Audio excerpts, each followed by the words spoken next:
say your name for me, because I always want to call it something else. Carrie. Karen.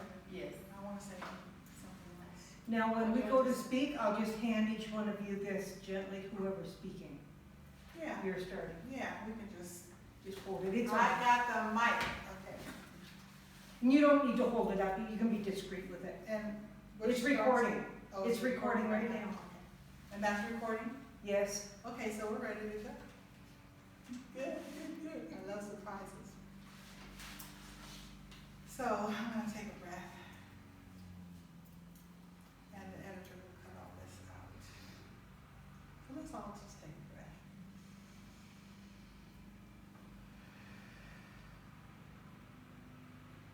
Good afternoon, everyone, or evening, or morning, wherever you are watching this beautiful, wonderful video. And my name is Tendai Jordan. I'm welcoming you to 5 Powerful Women.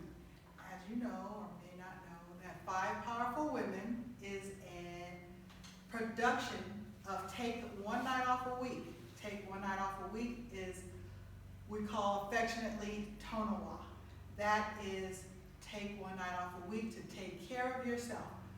Everyone needs to do that, but right now I'm talking to women as well as talking to myself, that how important it is for us to take care of ourselves in all areas of our life. That is mentally, psychologically, emotionally, health-wise, financially, with our relationships. That's what Take One Night Off a Week is, and it's a program that produces 5 powerful women. Today we're going to be talking about what to do when you don't know what to do. I have encountered that dilemma. I know other women have, so if you have, please pay attention and see if you can come out and understand what to do when you don't know what to do. I am proud, honored, fulfilled, happy to be in Nairobi, Kenya today with these beautiful women that are powerful and wonderful. And I've been here a few days. I've met several people, and one of the things that I have noticed, which is women will be talking about, is the condition, the situation, the circumstance of women, not only here, but in all parts of the world. Those conditions and circumstances are something that we know don't have to be, and each woman up here wants to change that situation. What 5 Powerful Women is women sharing their stories of victory over a certain situation, something they encountered, they learned from it, and they came out victoriously. The whole idea is, and I said I would tell you more about it, and I'm so happy you're here. I'm going to introduce everybody in a minute, or they're going to introduce themselves.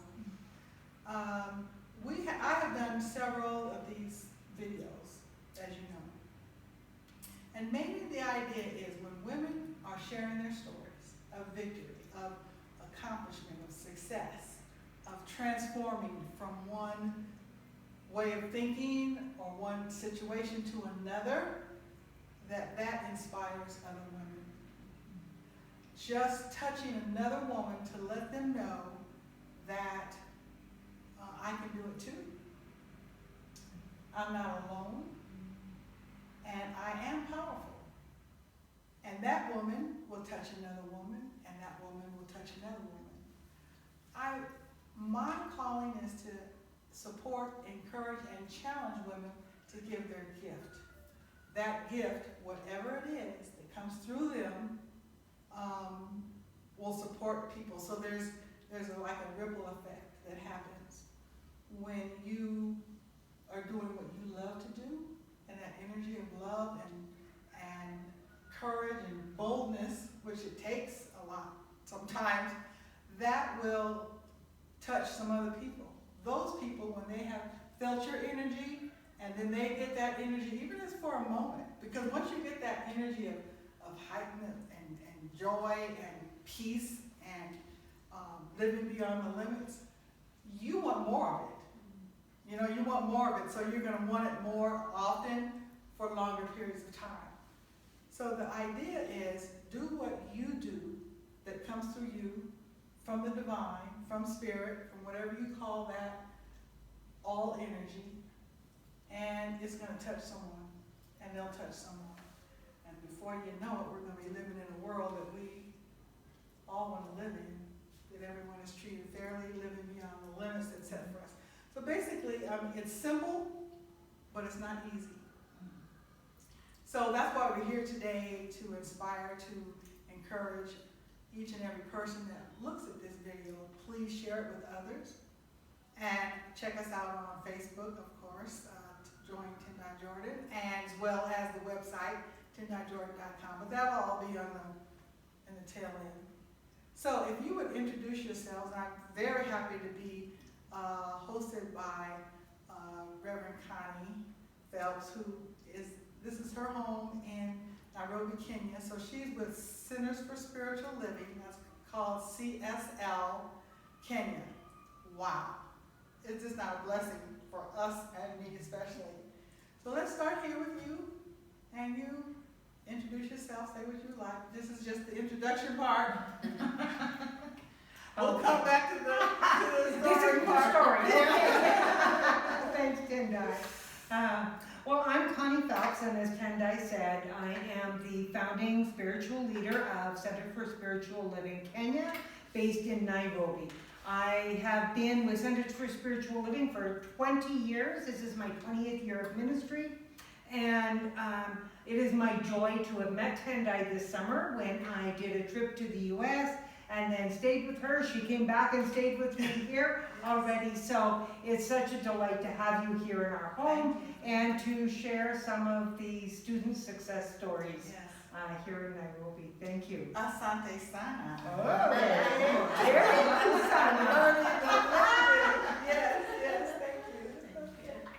I'm Kerry Wanjiru. I'm a second year student at CSL Kenya. Let me not start on my story now. Let me just say I'm Kerry. I love, a friend introduced me to Connie just last year. This is my second year at CSL, and I love being here. I love the energy and the vibe of this place.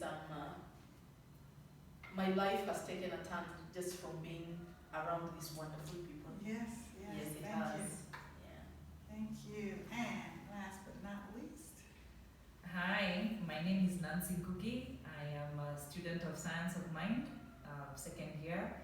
And now I live Science of Mind, work Science of Mind, and I just love being around here.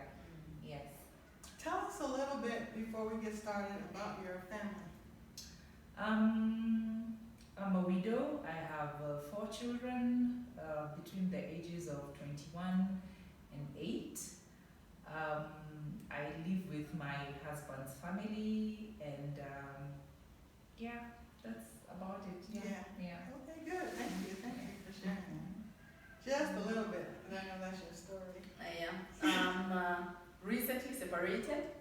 I'm a mother of 1. My daughter is 12 years old. I only have the 1 daughter. And I'm the first one in a family of 2. Yeah, that's basically a family structure. Good, thank Yeah. you. And a little bit about Canada, maybe? I have 4 children and 14 grandchildren. Wow. I know, that's so funny. I love saying that. But this is my life. I'm originally from Canada, and I have been living off and on in Nairobi since 2010, so for 8 years now, but permanently for the last 3. And this is my home. Thank you. Thank you. So today, our listening and watching audience, like I said, we're going to talk about situations that we found ourselves in and learned a lesson, something came out of it, and now we're on the victory end of it, having transformed, having grown, and it can happen to you, it can happen for you, it can happen with you also. So who would like to start? I always ask that. Now both of them have told me, Tendai, 5 minutes is not enough. So who wants to get started? You go, Nancy. I'm good for that. Once I know your name, it's on. So Okay. why don't you start with us? Thank you. All right. So you want me to tell my story now? Yes, this is your time. Okay, this is my time. My story, I'd say, or rather my life took a turn about 7 years ago when I lost my husband. He got pancreatic cancer, and 6 months down the line, he passed on. Now, I was left with 4 children. That time, the oldest was 14 and the youngest was 1 year old, and I didn't know what to do. And I was living with my husband's family. After he got sick, we had to move back home, and it was very, very difficult adjusting. And having him suddenly die was just, my life just took a turn for the worst. I didn't know what to do. I didn't know how I was going to move on, and I didn't have a job. We had spent a lot of money, our savings, on his treatment.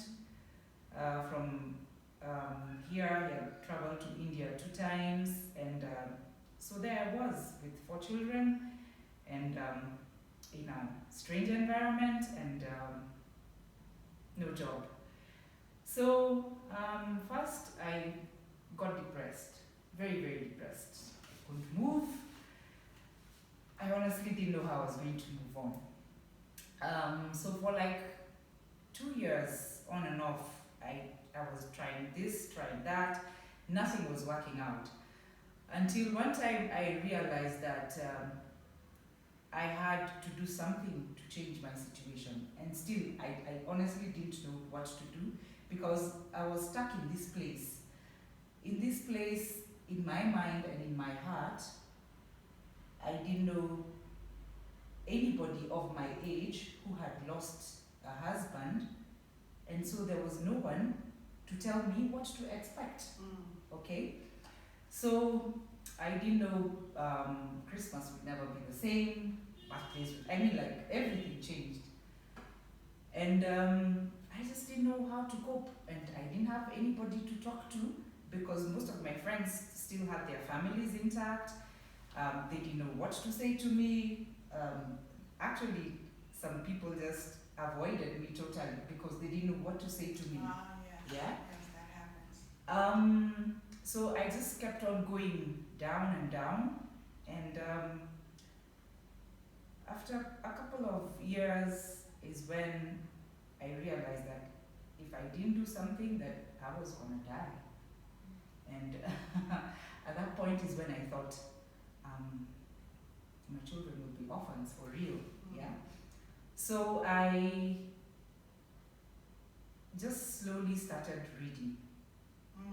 I started reading inspirational books, and slowly I began to have a shift. I still hadn't figured out what to do, but I started having this shift in my mind that it couldn't get worse than where it was then. So then I started being active on social media. Now I'm trying to put this into my 5 minutes. Or 6 or 7, it's okay. Okay? No, it's okay. Yeah, so I started being active on social media. Actually, I remember I registered in Facebook. I wasn't in Facebook ever before when I was married. When my husband died, I think a year later is when I joined Facebook. And through Facebook, I started interacting with people whom previously I had, like face-to-face interactions, but I never saw anymore. And one of the things that was crazy about that is I found that my circle of friends suddenly, before I had like, let's say 20, 50 friends, and then I think I had 2. I don't know where everybody else went. So I started interacting with people, and there was this gentleman called Mungai, and he used to post very, very provoking posts, and he seemed like he belonged to another consciousness that I didn't have, and he was very much aware of of where his place in this universe, and his place with everybody else, and his place with God. And I kept reading his posts, and I found it very intriguing. And one time I just asked him, like, where do you get this stuff? Where are you getting this? I mean, you post things that are so, like, you don't even belong to this world. And that is when he directed me to Centers for Spiritual Living Kenya. I remember I gave Reverend Connie, he gave me Reverend Connie's number, and I gave her a call, and I remember she was in Mombasa at that time, and she told me to come and we have a meet. And I came and I did the discovery class, and something in my mind just clicked. I felt like, where has this been all my life, you know? And since then is when I started coming for the classes, and that is when, for me, I started to realize what it is that I needed to do.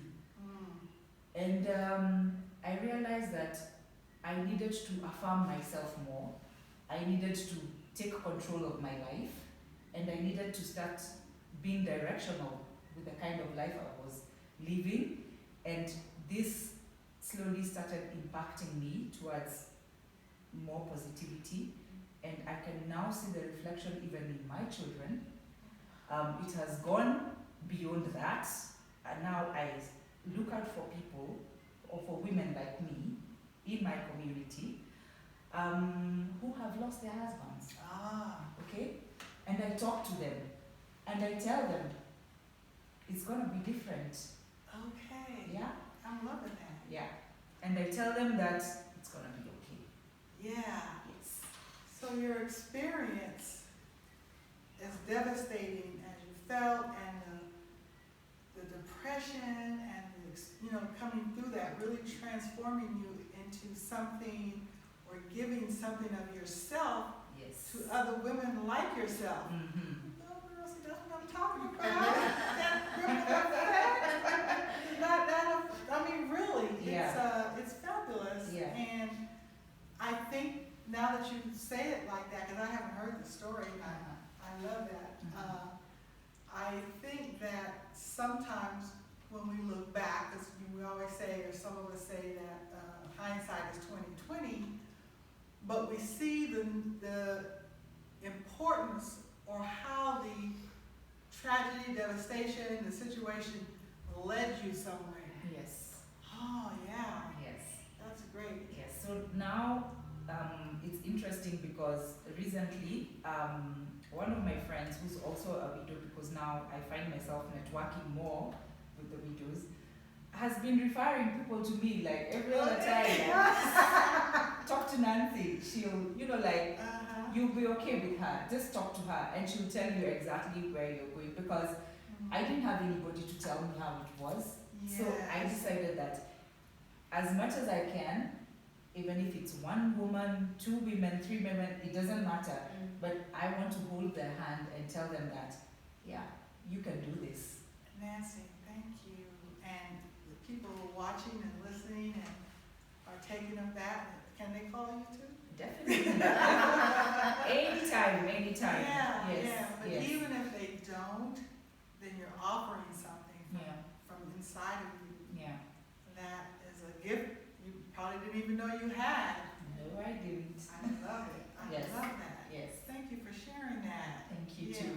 How has it, you said something about your children. How is that, how do you see some of your spiritual work and practice affecting your children? Okay, for me, mostly I was very controlling, a perfectionist, and especially now after the loss, I just wanted to have my children, I wanted to hold them close to me, and I didn't want anything or anybody to interfere with that, because I was coming from a place of fear. Okay, so now, and Reverend Connie can attest to that.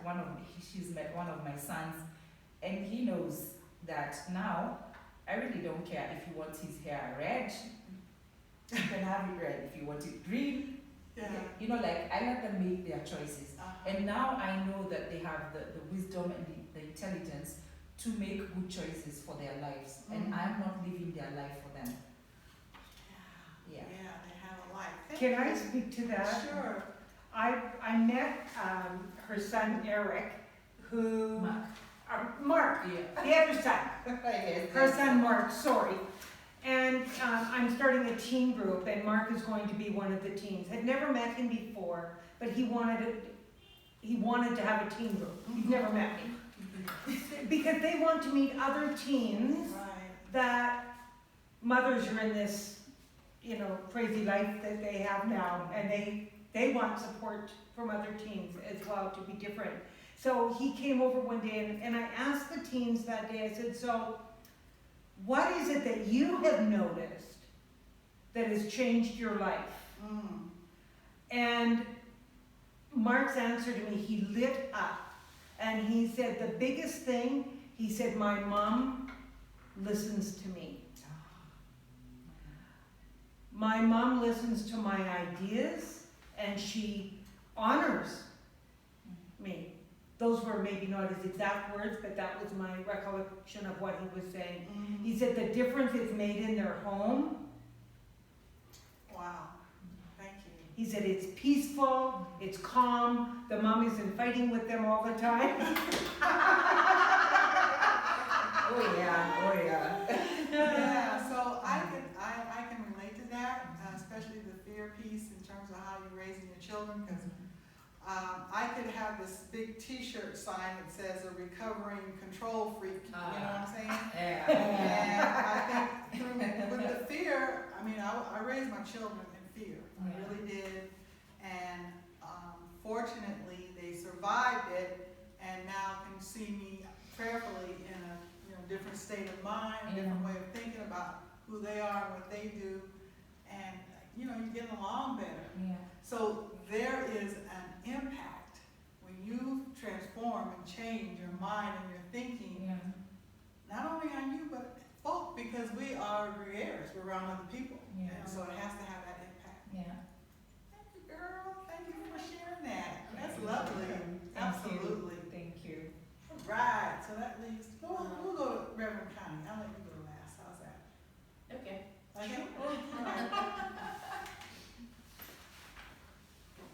Okay, so the story I want to share about a moment when I didn't know what to do was when I first came to Nairobi the first time. It was in 2010.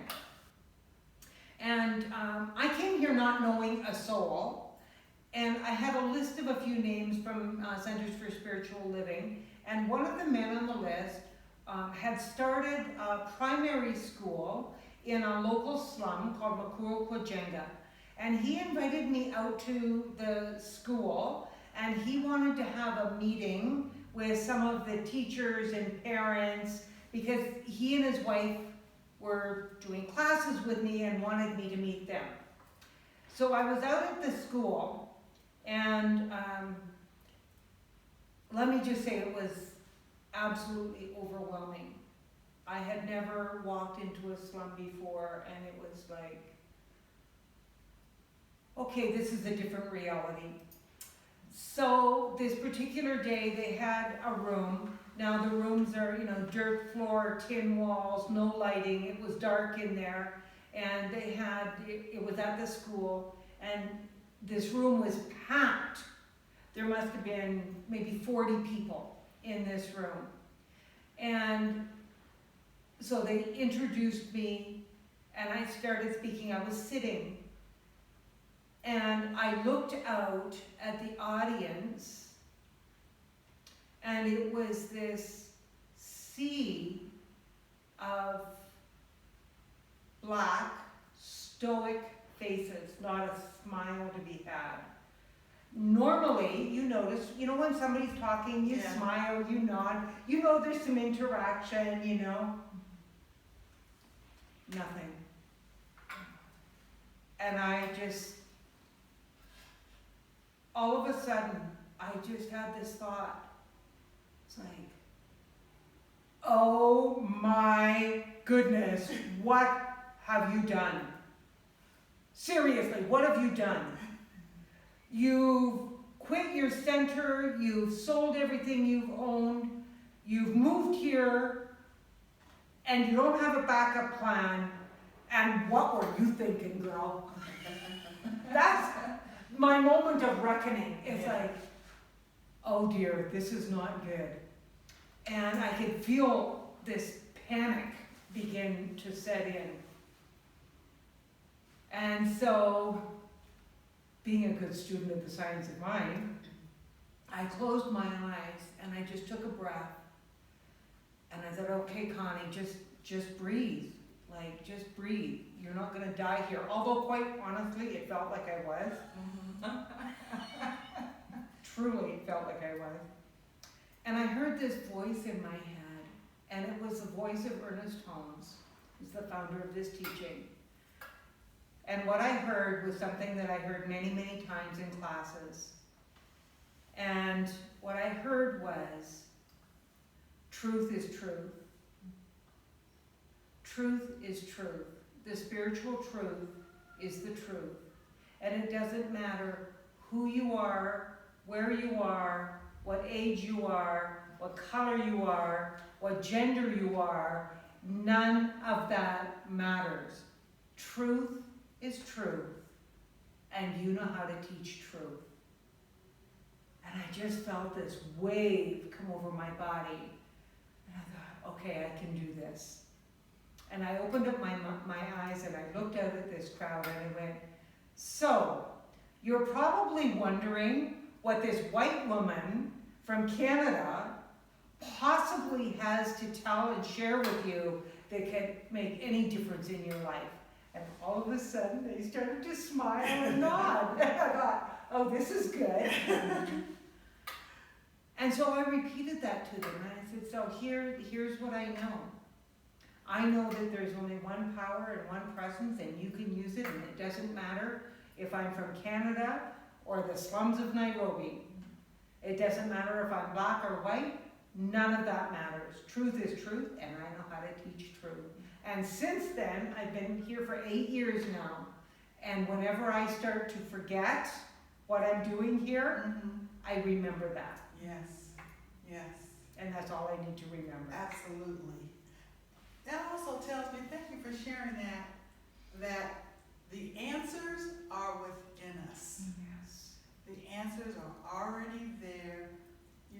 Reverend Connie talked about she took a moment. So what to do when you don't know what to do, which might be the end of this, but it's not now, is take a moment.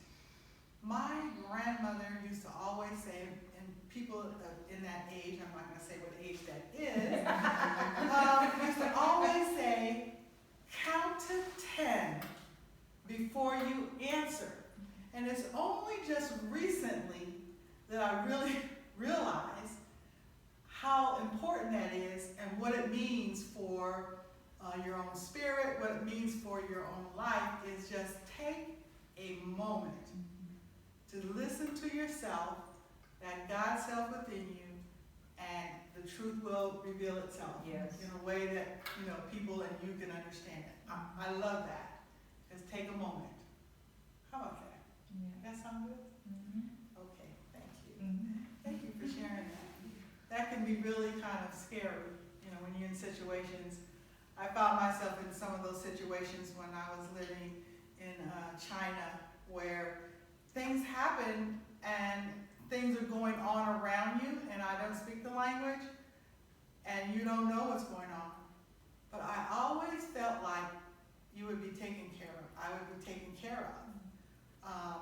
And I knew what to do. I had some situations where, and I'm not going to share them right now, but that it's like, oh my goodness, in this part of the world, I still need to look and see the divine, the spirit in each and every one person. Even those people that you're not like familiar with or used to seeing, but it's so easy to see the divine in people that are having a great time, people that are lovely, people that are, just around you all the time. But when you get in these situations and you're not used to them or heard of them, and yet you come back to all is well, home as well. And it has saved me. It has saved me in many situations. You gotta take that moment. Thank you for sharing that. Okay. How about it? My name's Kerry, and my what to do when you don't know what to do. I've always been, previously, I'm not anymore, I've always been a control freak. I think we all have that in common. Yeah, I gotta get a t-shirt for that, yeah.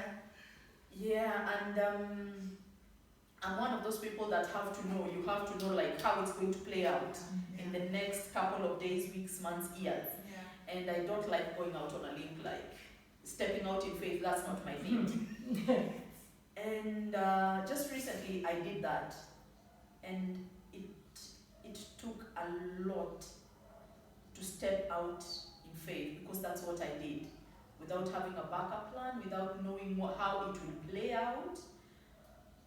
And this is in regards to leaving my job and my partner. We've been together for the last 12 years. I met my partner in Northampton in England, and I met him on the streets. He looked like someone I know, so later that day, I met him at a friend's house, and it so happened he was my brother's. He was a brother to a very close friend of mine, my workmate. And we got to talking, and whatever happened. And soon enough, we were dating. And we dated, and we moved in together, and had a baby, and moved back home. But something in me didn't add up, and I would just repress it. I played this out the way I expected it to be, because I'd been told how this is supposed to play out. Get married, have children, you're the firstborn. You have to lead by example. All my mom's sisters were married in nice homes, and they'd complied with the memo that had been sent out. So for The unwritten memo. The unwritten memo. So for me, I had to do that. I had to be the good girl and get married, but something just didn't add up. And we came back home with a little baby, and life went on. And there were some things when I would be alone, there are some things that I wasn't willing to admit to myself. And I'd just repress it. I was a nice church girl. I was a nice daughter, and I was going to do this the right way, if it killed me. And everybody loved him. And so I wondered, maybe I'm the problem. Because everyone looked at us and thought, you are the perfect couple. Look at you. You guys are making it work. But I knew it wasn't working for me. And I wouldn't tell anyone. And one day I shared it with my friend, and she told me, how old are you? Why do you want to start making these mistakes now? You should have done this when you're much, much younger. But even your age doesn't permit you to do this. And I thought, God, I'm just, okay, let me sit down. Because my mom always used to say, I'm a moremi. A moremi means a rebellious person. So I didn't want that tag. So yeah, I'm going to sit it out, and I'm going to make this work. And one day I left church. That wasn't working for me either. I left church, and I started searching. And I always wondered, God, I'd sit down and say, God, why can't I just conform like everyone else? Why can't I just be happy with what I have? I'd tried, but it wasn't working. God, I tried. And I'd listen. I'd go on YouTube and watch the clips and listen to other women's stories, and I'd think, God, I don't want that life. And I'd tried for a couple of weeks, but I wouldn't sustain it because it just wasn't me. And one day, my mom fell ill, and through the course of my mom's sickness, my mom told me one thing, and told me, you know something I'd never told you before? You're a good daughter. That's something my mom had never told me. My brother was always the good child.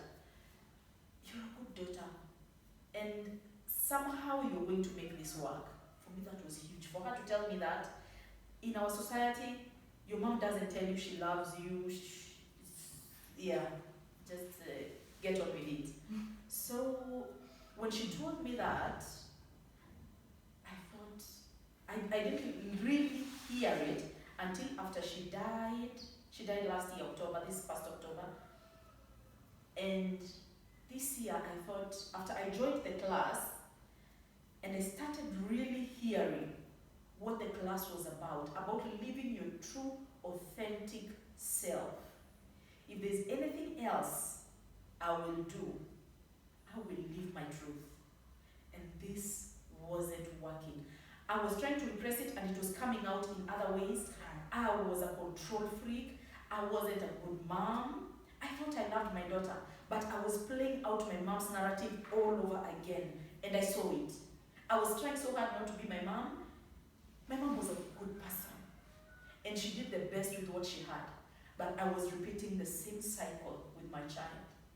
I loved my child too much to do this, and I thought, this is it. This is it. I'm not doing this anymore.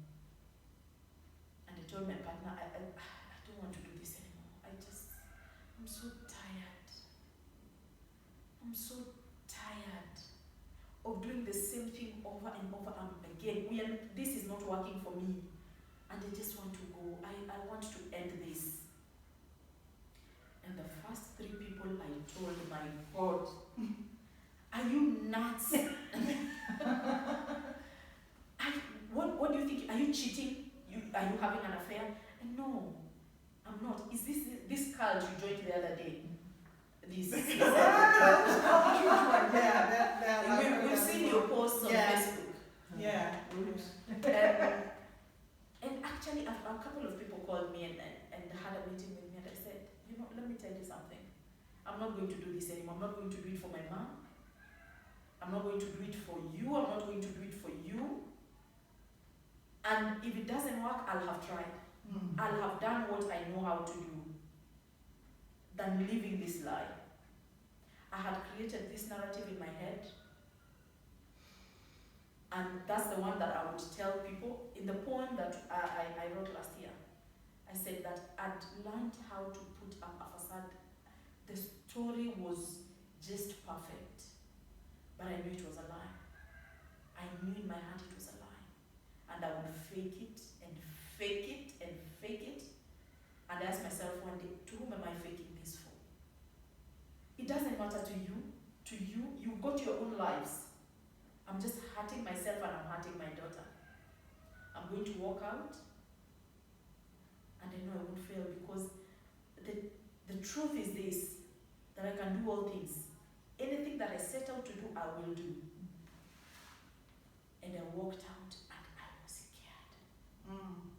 I couldn't sleep. I'd wake up at night sweating. What are you going to do? How will you make ends meet? Where will the money come from? You've left your job, you've left him. The stability. And if this was stability, I didn't want it. I didn't want it. Because I wasn't happy. I was trying to keeping up appearances for my friends, for my family, but it wasn't real. And how long would I do this for? And I walked out. And I was scared. I was so scared. But there was something here that told me it's going to be okay. That it's going to be okay. I knew that it's going to be okay. That I just needed to step out in faith for once in my life. I just needed to step out in faith and say, I don't know how it's going to play out. I don't know what's going to happen next week. But I know that there's a power that's for my good. And it's going to be okay. I had to tell myself that nearly 100 times a day. I would feel the fear, and I would say there's a higher power that wants this to work out more than I ever could. That knows that this is going to play out just right for me and my daughter. I won't starve, I won't die. And can you imagine how exciting it would be the other side, to come out the other side and just be free? And my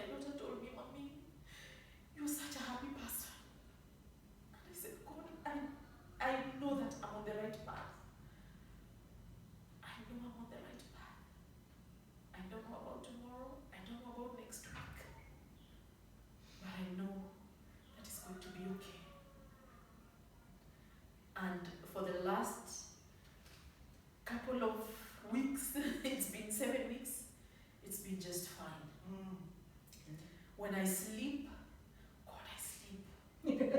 I sleep. And the fear is dissipating. The more I speak it every day, and you told us something on Sunday about being aggressive. And at times I wake up and scream into my pillow and say, no, that's a lie.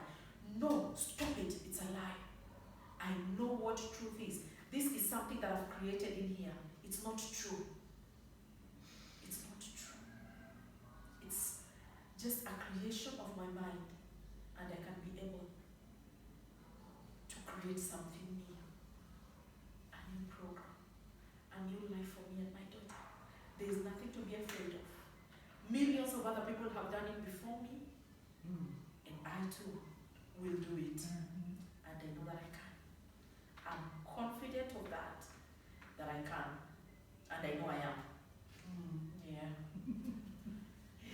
That's beautiful. Yeah. And so heartfelt. Yeah. So what we're hearing about from all of our presenters is boldness, stepping out, boldness, courage, strength, love, absolute bottom line, love. We know that women are powerful, and that power that is innate is love. It is joy, it is creative, and it is nurturing. And that love has to start with self. I am so honored that you shared that with us. And I see that with the transformation that you are on the other side, but all of it is a transition, is it not?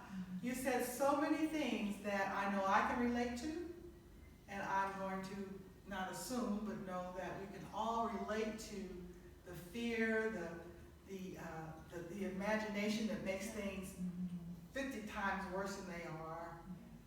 But the boldness, my sister, my powerful women, is always there. And it's a good thing.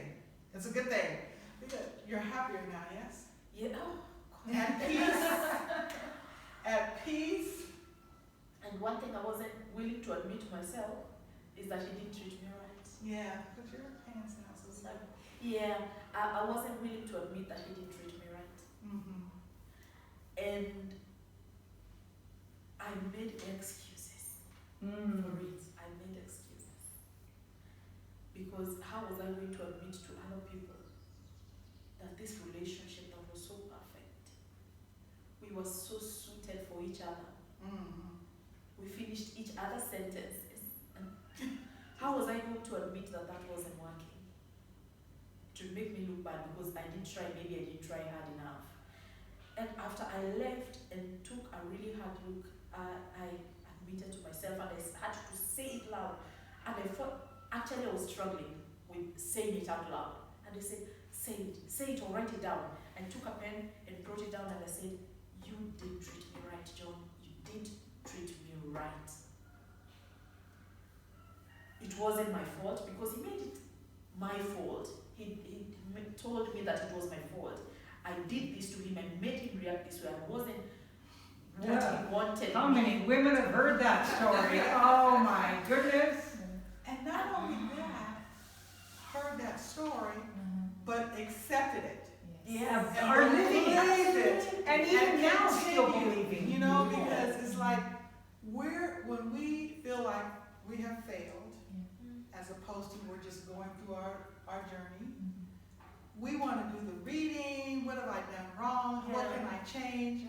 You know, the whole situation you take on your shoulder as if it's your fault, and fault is a judgment, and it's not anybody's fault, really. It's not anyone's fault in the relationship. Everybody has their own responsibility for their part in the situation, but there's no fault because that's judgment.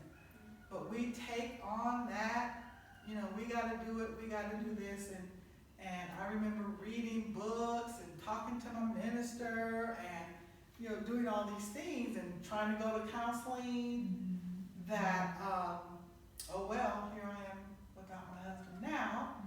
However, you through that, just just like you said, in so many ways, and you have said, all of you have said, all of us are saying that it's part of the process, apparently, for that period and that time.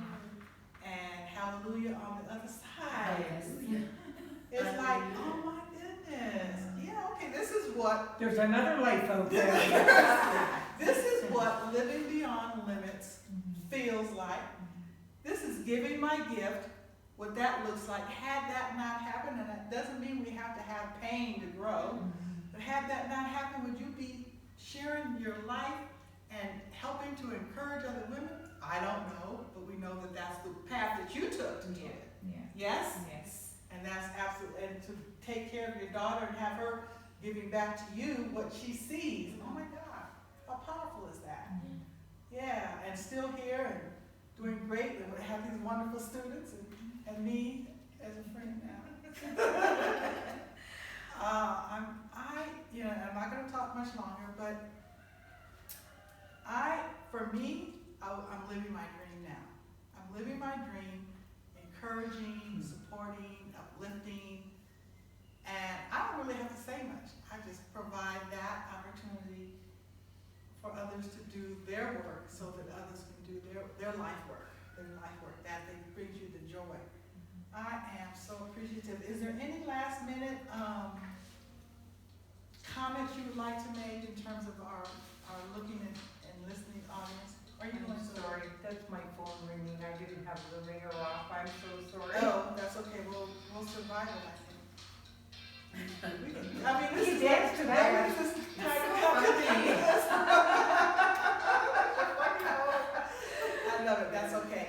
I'm gonna close this now with thanking our participants, our powerful women, and I'm gonna ask if we could all just say at the end. I'm gonna ask you to say something, but where are you at? What have you experienced? And you're gonna get through it.